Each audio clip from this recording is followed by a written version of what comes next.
आलो भाऊ आंघोळ करून. स्वप्नील, पवन, प्रदीप, गोपाळ हे भेटले चौफुल्ली. मग काय त्याला भेटलं आणि गाडीकडे आले. आपल्या गाडीजवळ आले तर आपली गाडी पाहिलं तर एकदम म्हणजे बा अशी फपुटा बैसेल होता आपल्या गाडीवर.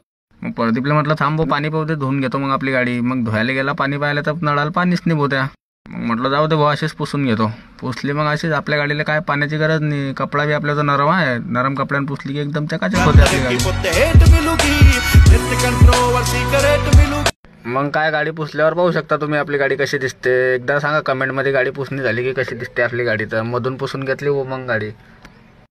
कधीचीच मधून बी ना पुसली होती, 4-5 दिवस झाले. मग म्हटलं मधून बी पुसून घेऊ रे भाऊ. प्रदीपला म्हटलं भाऊ मधून बी पुसून घ्यायचे. मग पहा मधून पुसल्यावर कशी दिसते आपली गाडी, सांगा एकदा कमेंटमध्ये.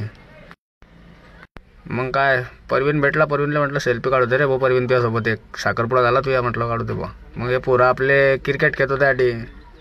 मग आमच्या गावच्या पोरायला क्रिकेटचा लय भाव आहे, कारण सगळे कामाला जाता गाड्यावर. आज सगळे घरी होते. मग घरी असले की ते असंच करता काही ना काही. तिथं मग काही पार्टी करू ते क्रिकेट खेळू दे. मग आधी क्रिकेटून पहा कशा लढाया करत होते. पहा तो अनिल बुना ते पहा.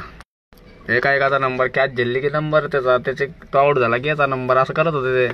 हे पहा कसे करता. आता परेशान खेळतो आहे.